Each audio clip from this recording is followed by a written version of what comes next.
tanto en la religión verdadera como en el resto de los cultos, tú entras por una decisión voluntaria. También me salgo de eso por un acto voluntario. No quiero pacto, no quiero ningún tipo de contrato y se acabó. Y tú recuperas tu dignidad y recuperas la capacidad de tener tu alma en ti, tu propia persona en ti.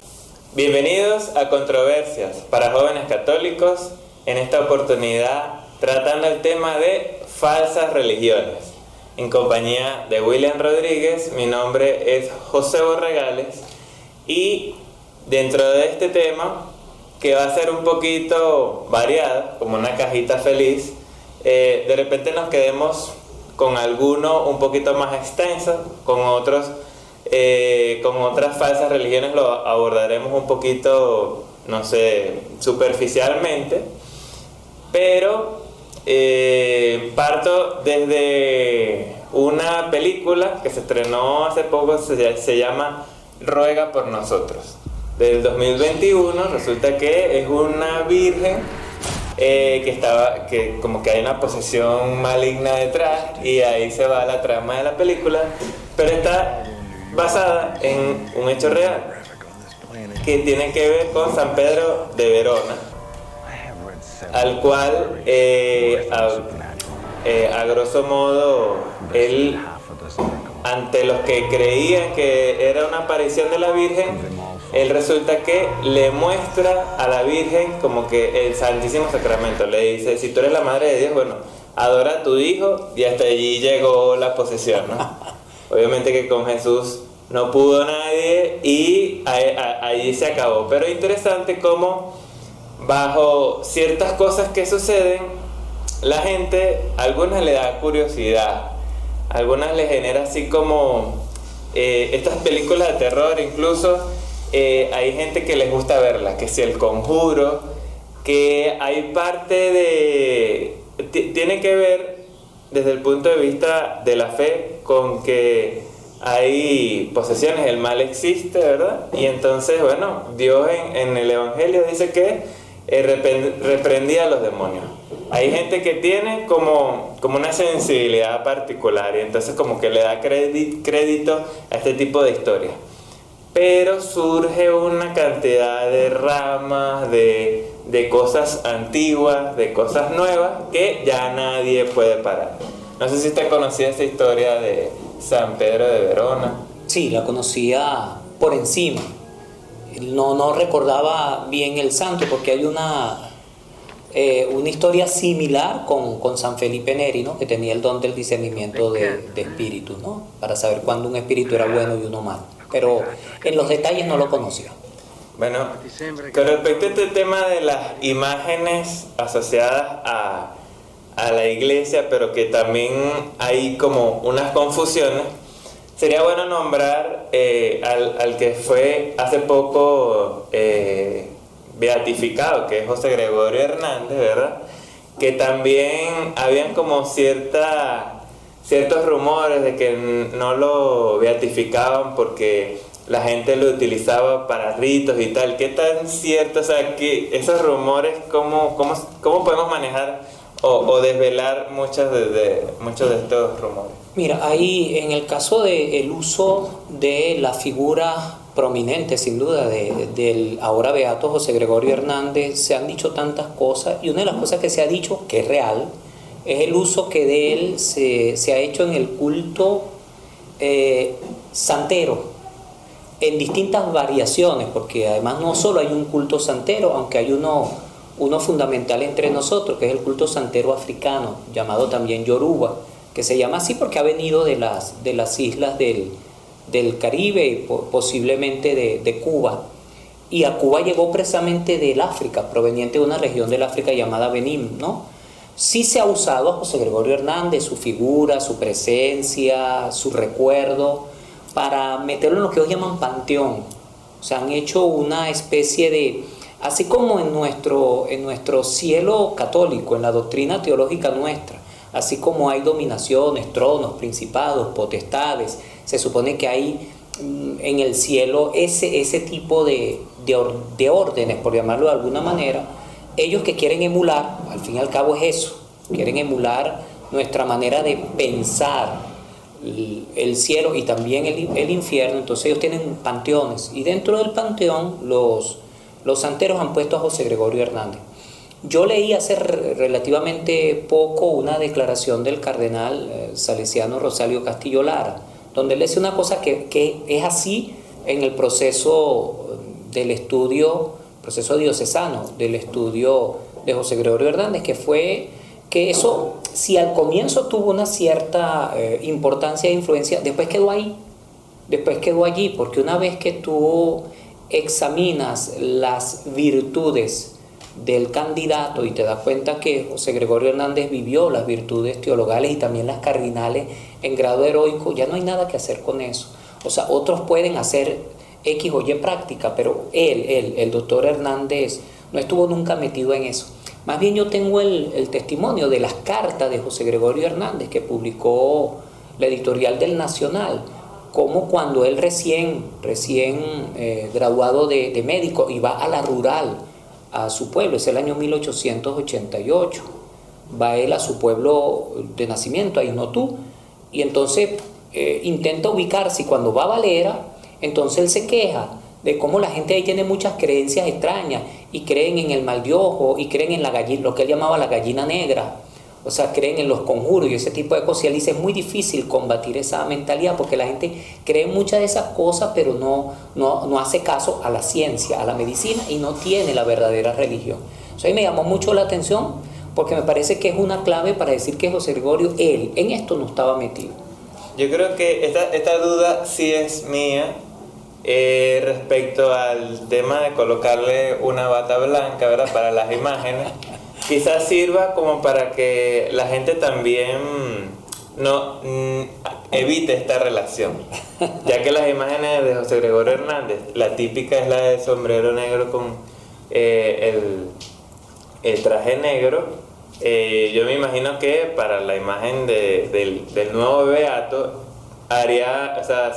hubiera sido bueno precisamente esta como actualización, quizás de repente va por allí.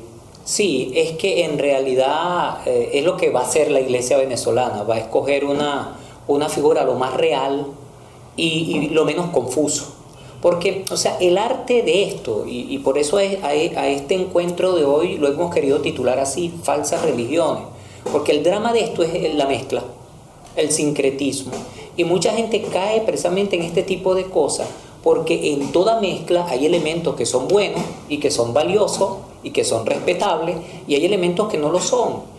Entonces, que José Gregorio Hernández sanó, que por medio de sus manos, de su práctica, de su fe, él intercedió para producir la salud física y espiritual en muchas personas, eso es verdad. Ahora, que yo tenga que hacerme miembro de una religión, como por ejemplo la santería, y cultar a José Gregorio Hernández como un espíritu ascendido dentro del panteón de los médicos, es lo que precisamente es mezcla, y uno debería ver hasta qué punto hay allí elementos auténticos de religión.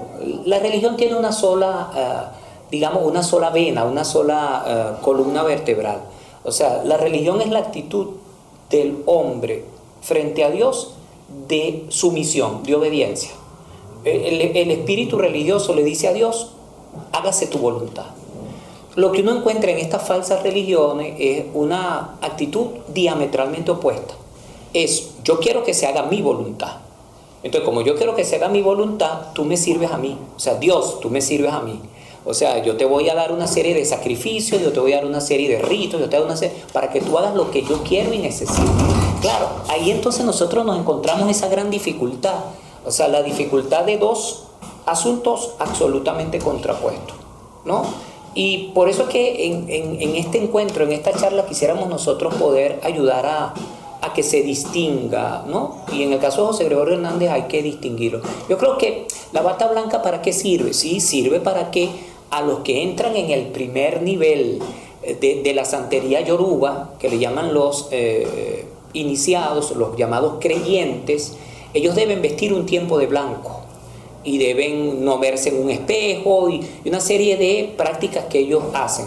Entonces sí, hay el peligro de creer que, bueno, hay una identificación entre este creyente y la figura de un beato ya de la Iglesia Católica que puede servirle de alguna manera de ayuda, de interés o incluso de su santo, como lo pueden llamar ellos, ¿no? Hablando de mezclas extrañas, hace poco, y si lo consigo en Facebook nuevamente lo voy a colocar en el video, es la imagen de una especie de figuras de malandros, pero asociadas a la banda del Coqui. Mire usted. Y decía el precio y tal, ¿no? Lo estaban vendiendo como que 6 figuras por $20, no sé qué. Yo entiendo que entre la santería también hay un tema de malandros que hacen hay algo. La corte malandra. Ajá, la corte malandra, pero esta es una actualización por esto que estamos viviendo de un tema de violencia en Caracas, producto de una banda, y resulta que les han hecho estatuillas, ¿verdad? Y precisamente por esta mezcla, como querer, ahí hay como que una finalidad económica, pero también para sacarle provecho a la cosa. Pero no solo se queda en la banda del Coqui, sino también se ha visto que hay gente que tras la muerte de Chávez, hay quienes le hicieron como también una especie de culto extraño, o ya sea con alguna imagen o con algunas oraciones adaptadas, ¿verdad? Como para hacerlo, es como que exaltarlo más de la cuenta desde el punto de vista espiritista, quizá.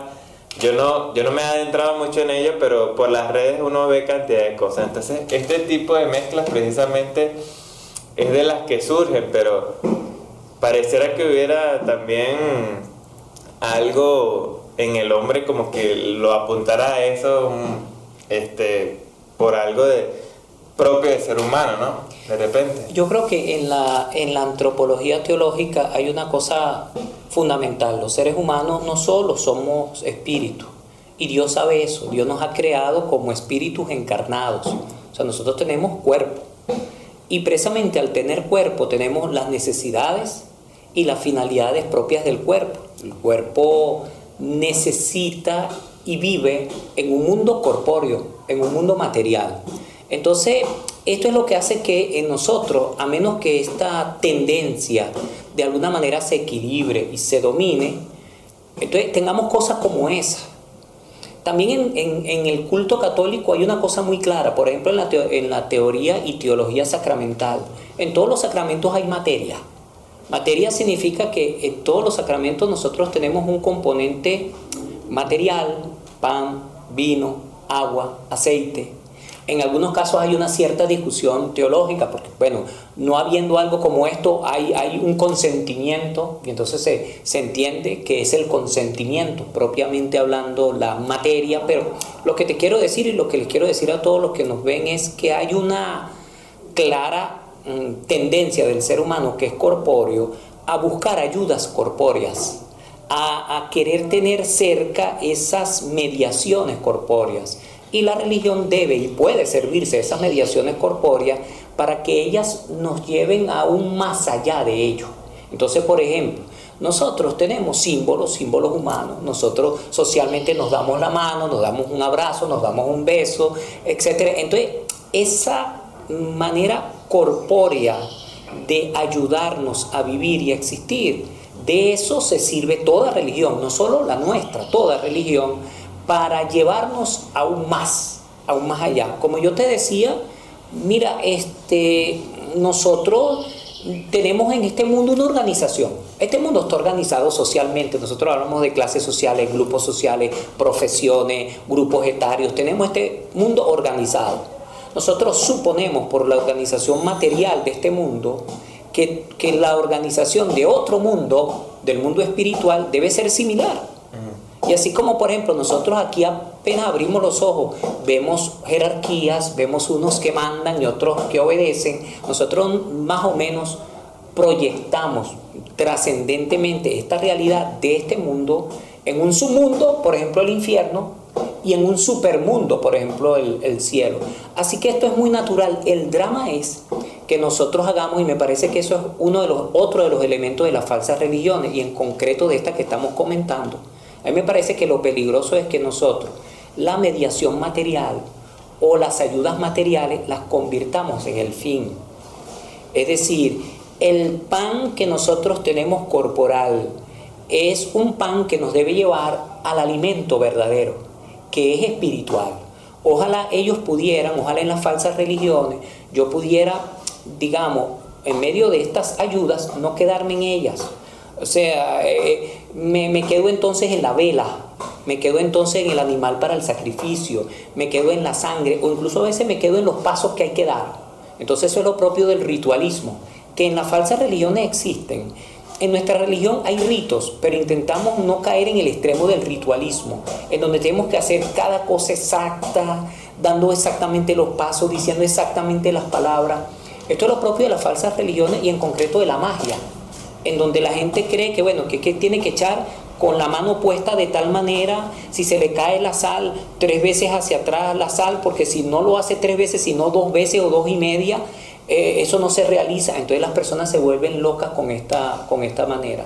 Entonces yo no creo que sea malo el que estas religiones, también la nuestra, usemos las mediaciones materiales. Creo que es muy peligroso el que nos olvidemos que son medios y los convirtamos en fines. O sea, la fruta es una ofrenda, es una manera de decir algo bueno le ofrecemos. Nosotros lo tenemos en la Biblia. Cuando Caín y Abel van a ofrecer, uno ofrece lo que cosechó y otro ofrece el ganado. O sea, pero ambos están ofreciendo. Lo importante no es si este ofreció esto o este ofreció lo otro. Lo que nos dice el texto bíblico es que uno ofreció con buen sentimiento y el otro ofreció con mal sentimiento. Este es el punto, ¿no? Sí, precisamente ya entendemos que hay una inclinación propia a este tipo de, ya sea de ritual, de religión, ¿no? Uno está inclinado hacia una divinidad, a descubrir ese tema del más allá, querer intentar comprenderlo. Pero ahora, ya en la etapa de la juventud, no solamente está esa inclinación, sino está el atractivo de, por ejemplo, el tema de la Ouija, querer experimentar y que ya sea con un tablero o con una moneda, porque incluso experimentos que si sale 2 veces cara o 2 veces sello, es que te está diciendo que sí o que te está diciendo que no. O también, ya usted lo mencionaba, el tema de los sacrificios, la gallina, este tema de cuando salen de excursiones y alguno dice algún invento de que bueno, vamos a hacer un pacto aquí y entonces tienen que agarrar y cortarse de determinada forma.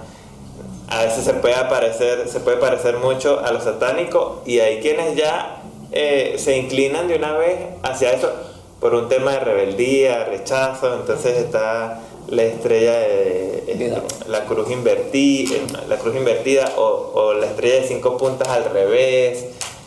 Y claro, de repente algunos lo harán por juego o por experimentar, por presión social, pero existe. Y en la adolescencia está como eso de llamativo, esa curiosidad que también sorprende. A veces uno, y lo digo por experiencia propia, de que bueno, te dicen algo y resulta que por coincidencia es verdad, y entonces tú terminas creyéndole a tu compañero porque resulta que la pegó y entonces ya tú dices ¿no? Muy fácil. Mira, en realidad, interesante todos los elementos que tú sigues señalando acerca de estas falsas religiones y toda la caracterización que tú estás haciendo que queremos tratar en este programa. Una cosa quiero destacar, sí, eso es viejísimo, lo decía Aristóteles, la curiosidad es el comienzo de la ciencia, dice Aristóteles. Es decir, todos nosotros somos curiosos.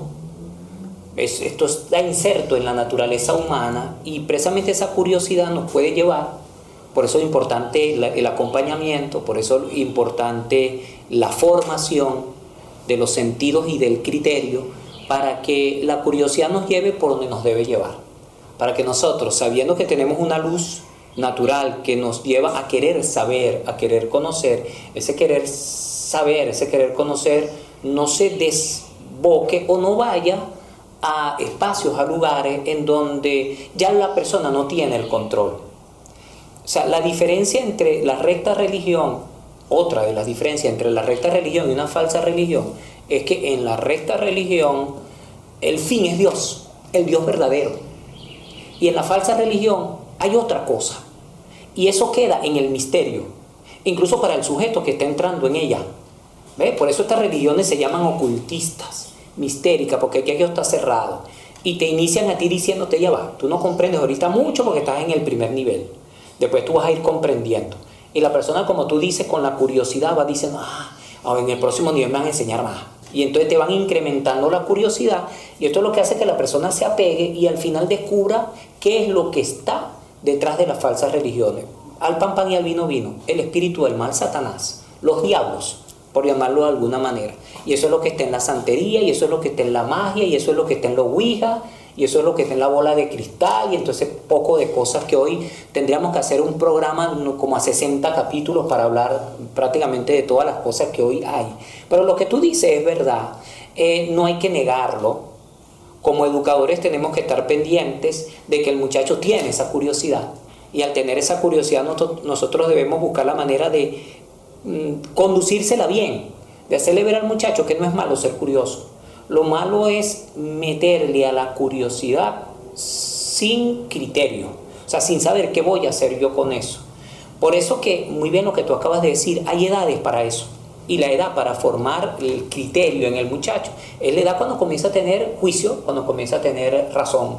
Entonces, cuando el muchacho comienza a tener juicio, hay que comenzar a crearle el criterio y a decirle, mira, hay cosas en el mundo buenas y hay cosas malas, pero en las cosas malas tú no tienes el control. Y es el drama del que comienza a jugar ouija, que ya eso está casi tan estudiado que está matemáticamente fijado. Es decir, usted se pone a consultar lo que usted consulta con la idea falsa de que usted está consultando a un espíritu familiar, a un espíritu benéfico, a un espíritu que le va a decir una información que además usted merece saberla y debe saberla. Y entonces el que te habla no es ningún espíritu benéfico, es el demonio. Y el peligro de que el demonio venga a ti y no solo se te presente, sino que te posea, eso es ya un dato estadístico. Entonces hay que tener mucho cuidado con estas falsas religiones que tienen por Dios a Satanás. Eso es lo otro que hay que decir claramente en este momento. Sí, ciertamente por inocencia muchos comienzan, ahondan, pueden incluso transformarlo en algo incluso lucrativo. Lógico. Pero están los que no tienen, porque hay quienes entran en el juego y hay quienes salen afectados, porque hay jóvenes que terminan poseídos de tal manera de que tiene que venir un sacerdote y hacerle un exorcismo, que yo lo he escuchado por anécdotas de padres salesianos, sacerdotes salesianos, particularmente del padre Rino, que en paz descanse, de un chamo que tuvo que ir a su casa, el cuarto estaba lleno de cualquier cantidad de cosas, arañados, rayados, con blasfemias y demás, y tuvo que hacer todo este trabajo de ayuno, de oración, de que la persona en verdad no es la misma, sino que agarra una fuerza sobrenatural, y entonces el sacerdote tiene que valerse no de sus fuerzas nada más, sino de todo un sacrificio espiritual para que por fin la gracia pueda llegar a la persona. Pero es difícil porque ¿qué es lo que sucede? Cuando por tu propia voluntad quieres rechazas a Dios y adoptar esto, entonces es difícil uno poder recibir la gracia cuando uno es el que se quiere alejar, ¿no? Obviamente Dios no rechaza a nadie a quien va, pero cómo Dios ayuda a alguien que no quiere precisamente la ayuda. Entonces, por inocencia, en la juventud caemos en este tipo de prácticas, y la inocencia también nos lleva a creer en cosas. Por ejemplo, en el tema de la reencarnación, en el liceo, una vez un compañero con el cual tenía cierta amistad, él tenía como sus creencias ahí medio mezcladas, precisamente en esta mezcla de muchas cosas juntas. Y entonces, como digo yo, por querer llamar la atención, me dice que cuando yo abriera un libro de historia, yo iba a ver cuál era la persona que yo había reencarnado, ¿no? Y entonces, yo recuerdo que yo abrí, por curiosidad precisamente, vi una página y tenía que ver con Napoleón Bonaparte, pero yo leí un nombre, yo vi una imagen, me llamó la atención y yo le comenté sobre ese personaje que yo vi en el libro y él me dijo, ¿viste? Ese es. Y claro, yo en el momento yo dije, no puede ser, es verdad, pero por una cosa tonta, él me dijo, cuando tú lo abras vas a ver. Entonces de repente yo me sentí, no sé, por la imagen, por lo que decía, por el nombre, qué sé yo, con qué me sentí identificado yo. Y yo le dije ese nombre y él dijo, ese es. O sea, la pegaste, viste que sí es, no sé qué. Entonces ya eso se pasó con el tiempo, ya cuando el grupo completo comenzó a ver que él tenía ese tipo de creencias extrañas. Pero yo por unos días casi que me interesaba saber en qué andaba. Y otro tema que también causa mucha curiosidad es el tema de los ángeles. Y entonces precisamente se combinan cosas que, como bien lo decías tú, hay una jerarquía, ¿verdad?, en este tema de lo divino. Y cómo eso se traspola también a esa parte que, bueno, ya es con los demonios y demás. Que ellos lo ven también en las series. De hecho, hay una serie que lo colocaré aquí en una imagen en el video para que de repente ya la han visto. Es que el diablo, una serie que trata de que el diablo se aburrió de ser diablo, entonces tomó una figura humana, se enamoró de una muchacha y resulta que un ángel comenzó a también como a rebelarse, pero resulta que es una trama que combina este tema ángeles y demonios, que es muy atractivo, que ponen a ambas fuerzas como que si fueran iguales, ¿verdad? Y entonces una nunca va a poder más que la otra, siempre van a estar en constante tensión. Entonces casi que el diablo recuperaba sus alas de ángel y cada vez que la recuperaba surgía otra cosa. Claro, llama mucho la atención y el joven queda como fascinado. Entonces uno quiere como entender verdaderamente, bueno, entonces ¿cuál es mi ángel? O se preguntarán, ¿es que acaso yo soy un ángel? Y todo este tema, o hay ángeles, entonces tú comienzas a preguntarte si fulano es un ángel. Es que uno se crea toda una fantasía de muchacho. Y es importante que en algún momento esas curiosidades se puedan como que hablar ya como la iglesia más o menos también entiende, porque no es que la iglesia sepa perfectamente todo este tema de lo invisible. O sea, claro. Entonces, digamos otros 2 o 3 elementos más de lo que tú estás narrando, retomando lo que antes veníamos diciendo, el resto de las expresiones de falsas religiones de las cuales estamos hablando. Mira, tú has dicho una cosa que yo quiero que a mí no se me pase, porque es importantísimo para distinguir una religión falsa de la religión verdadera. Es el interés. Es decir, en la religión verdadera todo lo que se hace es gratuito, porque el Señor gratis da, porque Dios da todo gratis. De hecho, eso es lo que significa gracia. El Señor da su persona, da su presencia. La da libérrimamente porque Él lo quiere y no nos cobra por eso. Pero si entonces ahorita tú vas a una religión en donde el dinero es fundamental, el pagar es fundamental, cada nivel implica que tú compres tal cosita, tal pulserita, tal gorrito, tal vestimenta, o que vaya haciendo cada vez más sacrificio y más. Y entonces lo que tú decías, a partir de esa práctica yo entré en el juego y me vaya apegando en ese tipo de prácticas, tú inmediatamente tienes que darte cuenta que esa no es la religión verdadera. Si en el caso de la religión católica, la institución facilitadora de la experiencia religiosa es la iglesia, y Y entonces la iglesia que vive en este mundo tiene unas necesidades, pero hasta eso se deja libre. Es decir, no hay en la iglesia católica un diezmo, o sea, una obligación, ni siquiera un pago. Eso sería contrario a la doctrina católica que existe desde, por lo menos desde la primera comunidad apostólica, en donde ya se presenta el drama de la simonía, en referencia a este señor Simón el Mago que quería comprar favores espirituales, y el mismísimo Pedro viene y le dice que no es así, y le trata de una manera bastante dura. Es decir, en estas religiones en las cuales tú estás hablando, en la magia, entonces usted tiene que comprar ciertas cositas, y cuando tú ves los artículos que te mandan a comprar, los baños, los objetos, tú dices, pero bueno, si esto es para que yo tenga prosperidad, ya con este gasto que yo estoy haciendo aquí, a lo mejor estoy más bien poniendo la torta, ¿no?, en este tipo de cosas. Y lo que tú decías con la santería es idéntico. O sea, me meto en la santería, ok, pero para ser babalao hace falta tener plata y plata y plata. Entonces, cuando uno ve esto, uno dice, pero esto es una religión, cuando el fin de la religión debe ser, el fin de toda religión debe ser llegar a Dios y amarle a Él, a tener cuidado. Ahora, de la falsa religión hay otra cosa importantísima, es la mascarada, lo que se llama mascarada. Tú lo acabas de decir. El demonio quiere que le den culto como si él fuera Dios.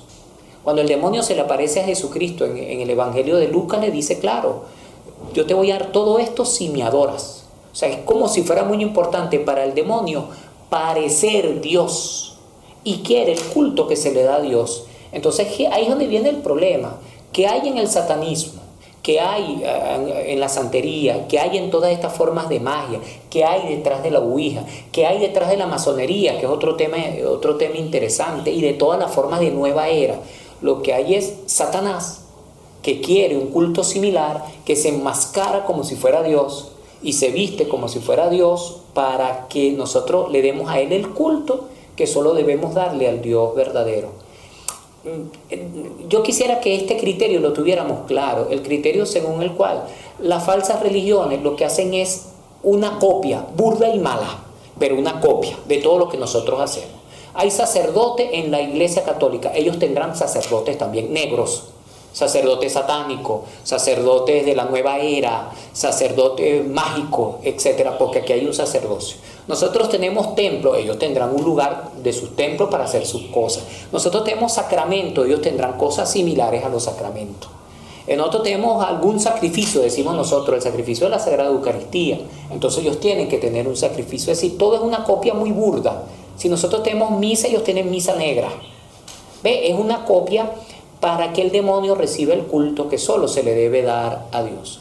Por ejemplo, para que tú veas dónde está el tema que tú estás explotando muy bien, el tema de hasta qué punto hay una mezcla que por ser eso, por ser tan así, tan mezcla, nos puede llevar a nosotros por un camino terrorífico.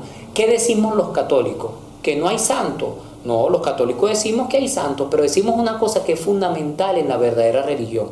El santo está bajo el poder y la voluntad de Dios. Pero lo que uno encuentra en estas religiones falsas es que ellos agarran el santo por el cuello, o sea, lo autonomizan. Y entonces se dirigen a él, lo tratan a él, le piden a él, le sacrifican a él. Y de hecho en la santería se dice mi santo. Yo le voy a pedir a mi santo para que mi santo me haga. Tú te das cuenta inmediatamente que, habiendo sacado la doctrina de los santos de nuestra religión, el trato que le dan es teológicamente distinto. Porque nosotros, ¿qué hacemos? Nosotros le pedimos al santo que interceda. Le pedimos al beato José Gregorio Hernández que le hable a Dios, el que está cerquita de Dios. Y si es la voluntad de Dios, que Dios me conceda eso que le estoy pidiendo por medio del santo. Pero no que me lo concedió el santo, me lo concedió Dios por medio de uno que está cerca de él. Entonces ya tú te das cuenta que el santo en la teología católica está unido a Dios, está sometido a él, mientras que el santo en la magia, en el satanismo, está separado de él. Junto a eso, los ángeles, lo que tú acabas de decir, hay toda una práctica angelológica y hoy muy presente, sobre todo en ciertas clases sociales, hay que decirlo también, en ciertas clases de un cierto tipo elevado, por llamarlo de alguna manera, ¿Qué no decimos los católicos que hay ángeles? Lo decimos, está en el Apocalipsis, está en el libro del Génesis. Miguel, Gabriel, Rafael y el ángel de tu guarda. Ahí están, eso es lo que sabemos de los textos bíblicos. Los arcángeles, o sea, los ángeles principales. Después también decimos que hay serafines, que hay querubines y tu ángel de la guarda. Hasta ahí. Pero ¿cuál es la función del ángel en la doctrina católica? Facilito. Protegerte a ti. Mandado por Dios. Por eso la palabra ángel significa mensajero. Él es un mensajero de Dios. Igual, yo no puedo, como antes hice con el santo, no puedo hacerlo ahora con el ángel. Yo no puedo ahora separar al ángel y pedirle al ángel, como si el ángel fuera capaz solo, fuera de la voluntad de Dios, de protegerme, de concederme, de ayudarme. No, también el ángel está sometido a la voluntad de Dios, porque los ángeles que no se quisieron someter a la voluntad de Dios es lo que nosotros popular y claramente llamamos demonio. Lucifer era un ángel que estuvo sometido a Dios, se rebeló, quiso ser como Dios y se separó de él. ¿Ve? Entonces hoy todos esos santos, Chamuel, yo me enteré que hay un tal Chamuel, y otros más que se parecen, que son similares, y entonces tú te das cuenta incluso la apariencia que tienen estos ángeles, uno dice, pero qué cosa tan extraña, ¿no? Esos son falsedades, es decir, al ángel no hay que darle un culto autónomo, ni hay que pedirle cosas independientemente de la voluntad del Señor. Ahí debemos nosotros tener claro cuál es el fin. Entonces, ¿qué es lo que pudiera haber así controversial, verdad? En este tema de las falsas religiones, es que está muy a la mano, muy en la familia. Entonces de repente te vas a dar cuenta de que familiares pueden tener cosas que, como pueden decir de la religión católica, que tengan en su mesita de la sala o detrás de la puerta, unas prácticas que puedan ser curiosas como poner no sé, San Antonio de cabeza, que pueden ser también así como sin que no pueden llegar a este tema de que bueno, ya tu abuela tiene una falsa religión porque puso el santo de cabeza. Pero si hay tendencias extrañas en donde dices, no, yo le voy a poner este vasito de agua a tal ánima, porque entonces, y si no se lo pongo, o tengo que hacerle una misa, qué sé yo, por mi casa era el ánima de Pica Pica, no, súper raro, porque si no le hago su misa, bueno, ahí sí es verdad que, no sé, me jalan las patas de noche. Ahí, este tema de las ánimas, que bueno, o sea, hay ánimas de purgatorio, pero ¿cómo es esto de que vas a tener un culto paralelo? Cuando hemos dicho precisamente que el culto se debería dar a Dios, principalmente, y que bueno, hay intercesores, pero no podemos exagerar o desviar un poco la atención o la centralidad que debería tener, en este caso, la persona de Cristo en nuestra religión. Mira, porque antes hacía una pregunta muy buena y sería importante como subrayarla. Tú decías, ¿por qué hay de esto? Ya nosotros en este encuentro hemos dicho una cosa fundamental para tomar en consideración, que los jóvenes lo tomen en consideración, por una naturaleza humana que es curiosa, por curiosidad. Lo segundo, lo acabas de decir tú muy claro, por el efectismo. Eso en teología se llama efectismo. Ya va. Nuestra religión católica, ¿cómo lo podemos decir? Es una religión basada en que le demos culto a Dios y Él nos bendice. En respuesta, Él nos bendice. Lo que pasa es que hay religiones que explotan más y muchísimo el efectismo. Efectismo significa, yo quiero un carro, yo quiero una casa, yo quiero una novia, yo quiero plata. Y estas religiones falsas, de verdad, es así. Ojalá me entendieran bien esto que os estoy diciendo. O sea, son efectistas. Efectistas significa que independientemente de que tú, como se nos pide en la doctrina católica, te conviertas, cambies de vida, busques amar al prójimo, independientemente de eso, tú puedes ser sencillamente un malandro, pero como el efecto que tú quieres es conseguir una camionetota para tú trabajar, si tú lo buscas e invocas a esto que ellos dicen que es Dios, ya hemos develado aquí que no es ningún Dios, el efecto muy posiblemente lo va a conseguir. Es la estrategia de Satanás. La estrategia de Satanás para apegar a una persona a esto es concederle o intentar concederle en los límites que tiene Satanás, porque Satanás no es un Dios, él está también sometido al poder de Dios. Entonces la estrategia de él es concederte eso que efectivamente tú necesitas, y ahí te atrapa, porque de esa manera te apegas. De esa manera tú te apegas y tú dices, pero yo le pedí salud para mi hijo que tenía un cáncer, hice todo lo que me dijo el babalao, los baños, los sacrificios y todo lo demás, y mi hijo ya no tiene cáncer. Entonces esta religión es verdadera porque yo obtuve lo que yo pedí. Muy bien, ok, en la estrategia de Satanás está te doy y te cobro. Te doy ahorita, esto te funcionó, pero la persona ahora comienza a pedir otra cosa y esto tarda más. Eso es lo que le pasa. Y no lo consigue, y consigue otra cosa, o incluso le puede pasar que el muchacho que antes se curó, entre comillas, ahora se volvió a enfermar. Y entonces la persona, por supuesto, en esa misma lógica, vuelve a razonar. Si yo antes curé al muchacho con el rito santero, y el babalao me cobró tanto, ahora yo voy a hacer eso mismo de la misma manera. ¿Ve? Entonces, no vayamos a olvidar esto, el asunto efectista. O sea, la santería, el espiritismo, produce un efecto. Entonces, esto atrapa a la persona. Uno le tiene que decir a la persona, recordar que en la verdadera religión yo me asumo a la voluntad del Señor. Si Él me consigue lo que yo estoy pidiendo porque es para mi bien, porque es, como dice Tomás de Aquino, para mi salvación, lo acepto. Y si no me lo concede, acepto también su voluntad. ¿Qué es lo que no está en la falsa religión? La falsa religión es, o Él me da lo mío, que es lo que a veces ellos le piden a la religión católica, o Él me da lo que yo le estoy pidiendo, o simplemente no sigo con esto. Entonces, claro, yo voy y hago una novena al Divino Niño, ayer lo estábamos recordando, y no me concedió Dios lo que yo le pedí en la novena. Dejo esa broma, porque tuve 9 días rezando y no me lo obtuvo. Entonces, pero voy donde el babalao me hizo un baño, unos palitos, y lo consigo. O sea, es el efectismo, pero el efectismo es la estrategia del demonio. Y además, dices tú una cosa importante, con esto de las ánimas y todo lo demás, hay que tener cuidado porque otra vez, lo decía, es un culto autónomo y alterno. O sea, tú puedes ser devoto de las benditas ánimas del purgatorio, o supuestamente, y no ser católico. ¿Ves? Como puede ser, esto me lo encontré yo en México, devoto de la Virgen de Guadalupe y no ser católico. Porque es un culto autónomo. Yo le pido a la Virgencita, le pido a las benditas ánimas como si ellas pudieran resolverme. En la teología católica, ¿qué decimos? Son intercesores. Y las benditas ánimas, lo que decimos con las benditas ánimas es que ellas, mientras son del purgatorio, están purgándose, están purificándose. ¿Ellas qué están haciendo? Purgándose. ¿Qué pueden hacer ellas por nosotros los vivos, los que estamos en este mundo? Nada. Así que los que creen que, no sé, que le van por una esquina y le sale un malandro y pueden invocar las benditas ánimas y las benditas ánimas le van a proteger, no lo pueden hacer. Entonces tú te preguntarás y se preguntarán quienes nos ven, bueno, entonces ¿qué hacen las benditas ánimas?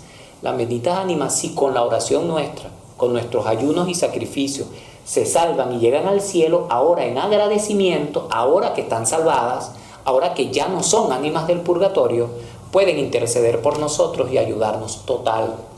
En síntesis, debemos someternos a la voluntad de Dios. Es lo que hay que hacer. Se me viene a la mente un capítulo de Los Simpsons donde Bart, no recuerdo qué era lo que quería conseguir desde este punto de vista efectista, Ajá. pero él vende su alma colocándolo en un papel.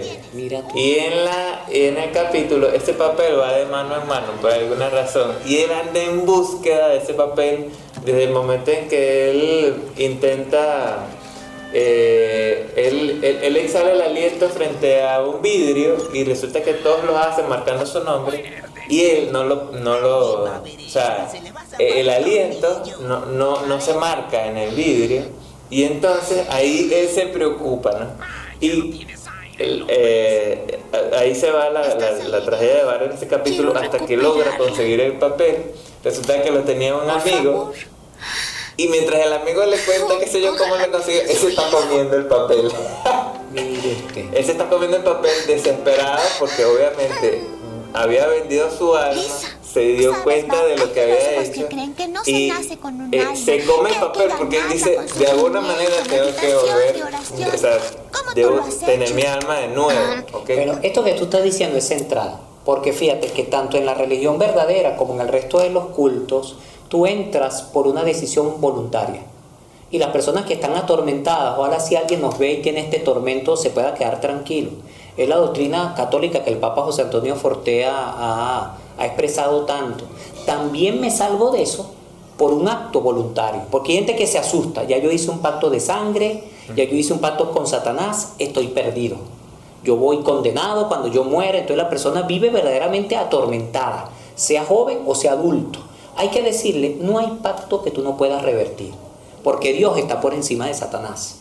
De tal manera que si tú viste, abriste los ojos, el Señor además te hizo ver por los medios que el Señor usa, y te diste cuenta que lo que habías hecho estaba malo, como el caso de este personaje que tú estás citando, tú puedes cortar eso, tú puedes decir, pues yo eso lo anulo, no quiero pacto, no quiero ningún tipo de contrato, y se acabó, y tú recuperas tu dignidad y recuperas la capacidad de tener tu alma en ti, tu propia persona en ti.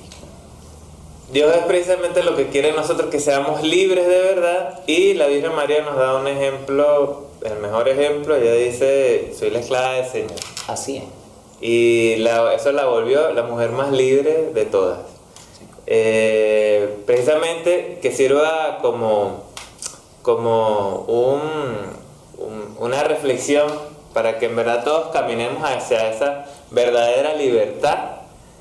De todo el mundo, o sea, cualquiera puede haber estado en contacto con este tema de las falsas religiones, y qué bueno es formarnos, y que esa curiosidad también nos ayude a ir a los documentos, en verdad, a una información verdaderamente que no te manipule, que no sea una mezcla extraña. En la medida en que hagamos ese camino, vamos a ser más libres. Y precisamente estas videos van con esta intención. No es que te estamos diciendo cuál es la verdad absoluta, sino que damos tips para que precisamente caminemos juntos en este tema de descubrir precisamente esa verdad, que precisamente la iglesia no es que la posea, no es que la comprenda en su totalidad, pero sentimos nosotros que es camino seguro.